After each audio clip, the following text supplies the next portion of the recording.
Hey guys, thank you for watching the SlatRock channel. If you're new here, don't forget to subscribe and hit that bell icon to get notified every time we post a new video.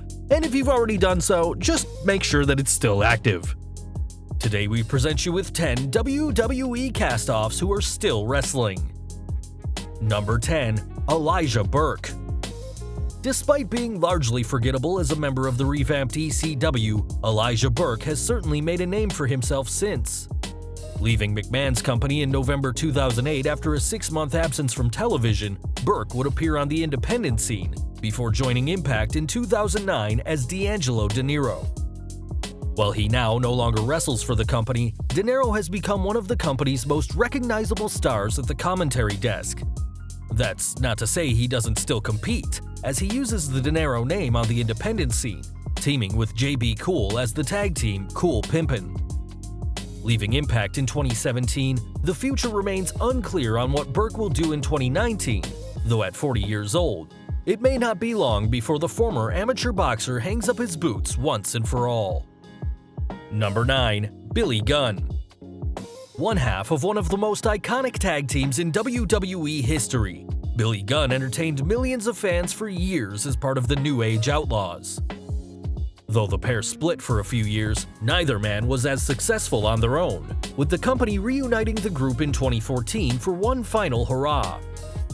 Released from the company the next year following a failed drug test, this setback hasn't stopped Gunn, who has applied himself around the world, even competing at the G1 Special last year.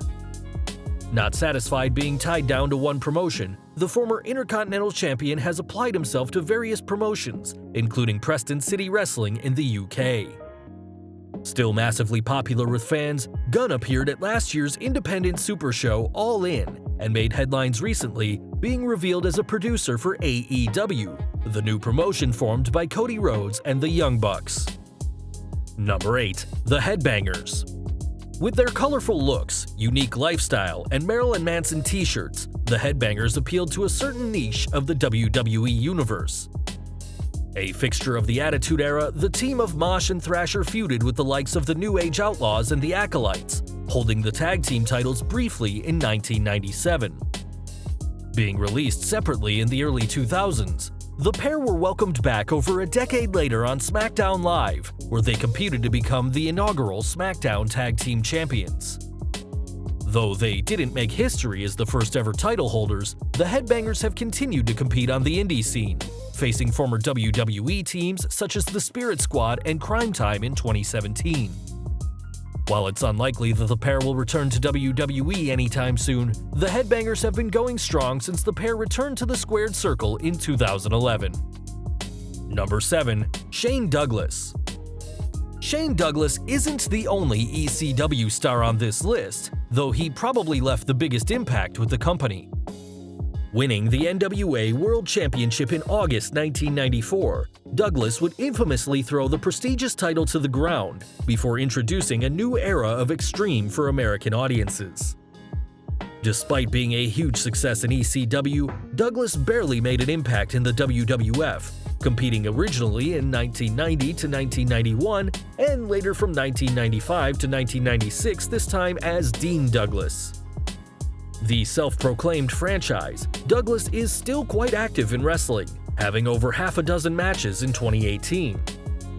Still capable of getting a reaction from fans, Douglas is still a truly dislikable character, never shying away from cheating and always having valets with him to boost his own ego.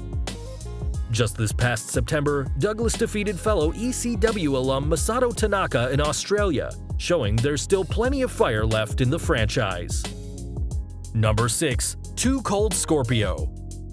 While many remember Too Cold Scorpio for his time as the colorful Flash Funk, it's hard to ignore just how much the high flyer innovated wrestling during his tenure. One of the most athletic superstars of his generation, Funk paved the way for future high flyers like the Hardys and Evan Bourne, though never got the recognition he deserved in WWE. In ECW, however, Scorpio was a legend of the Philadelphia promotion and still competes both in the US and abroad. Traveling everywhere from Virginia to Germany, Scorpio is still amazing fans both new and old with his incredible skills, and has been featured in promotions such as CWE and Battle War, a feat made all the more impressive at the age of 53. Number 5. Eugene. The character of Eugene may have been the brainchild of the man who portrayed him, Nick Dinsmore, but there's no way this character would be on TV in 2018.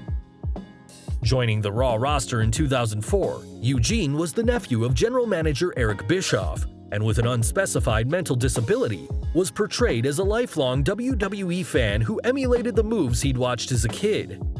After a long career with the company, which did see Eugene win the World Tag Team titles, Dinsmore left and now uses the character on the indie scene. Sharing the ring with everyone from ex-WWE superstars to young up-and-comers, Dinsmore competes a handful of times a year, though always draws a crowd from fans who remember him in WWE. This past July, he even shared the ring with Lanny Poffo, brother of the Macho Man, who's best known for his time in WWF as the Genius, which must have been a true meeting of the minds. Number 4. Jazz. The worst part about Jazz's WWE tenure is that she came in at arguably the wrong time. While the powerhouse would have been a perfect fit against current women such as Asuka or Nia Jax, Jazz's brief tenure with the company came when the focus was still very much on hiring women based on sex appeal than actual wrestling ability. Quickly rising through the ranks of the division, Jazz won the Women's Championship in 2002 and successfully defended it at WrestleMania 18 against future Hall of Famers Trish Stratus and Lita. Fans may have forgotten Jazz after her brief tenure with WWE ended, though she's certainly kept herself busy. The current NWA Women's Champion, Jazz is continuing to impress fans regularly, and recently defended the title at the company's 70th anniversary show against Penelope Ford. Number 3. Raven. One of the most underrated superstars of all time, Raven has been a success in the WWE, WCW, ECW, and TNA, holding titles in every promotion as well as several smaller companies. Joining the WWF during the invasion, Raven is most fondly remembered for his time in ECW, quoting passages from Edgar Allan Poe's famous literary work and forming his own flock. Now at 54 years old, the flock of Raven's fans continues to expand, and he is still lacing up his boots for smaller promotions in Canada, as well as a few companies in the US.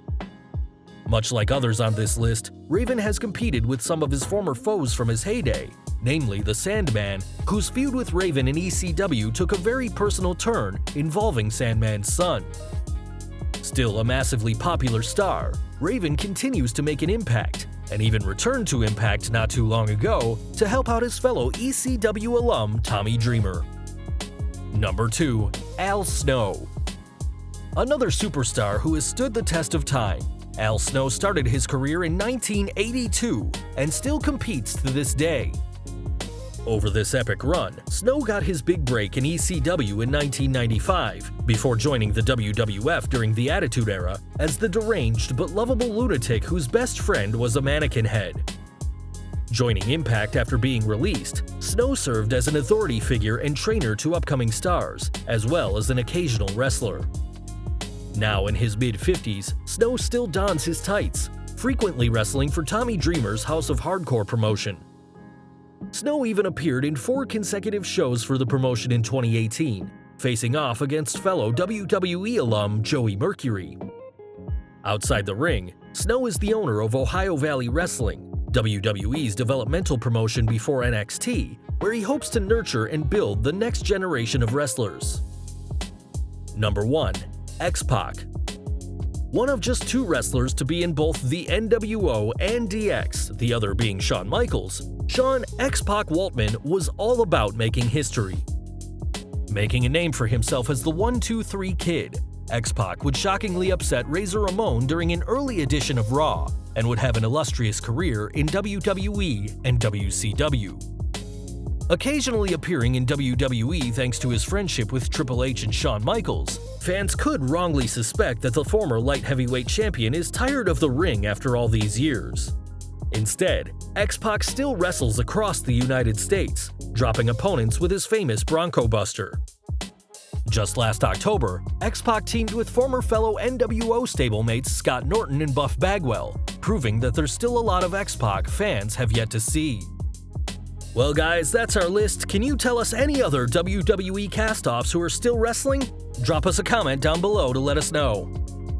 If you liked this video, don't forget to check out our previous video, The Least Useful WWE Superstars Every Year Since 2010. And also check out our other high-rated videos by clicking at the upper right-hand corner or down in the description field. If you did like this video, don't forget to hit that thumbs up button, hit that subscribe button and the bell icon so you don't miss a single new video. You can follow us on Facebook and Twitter, and as always, thank you for watching.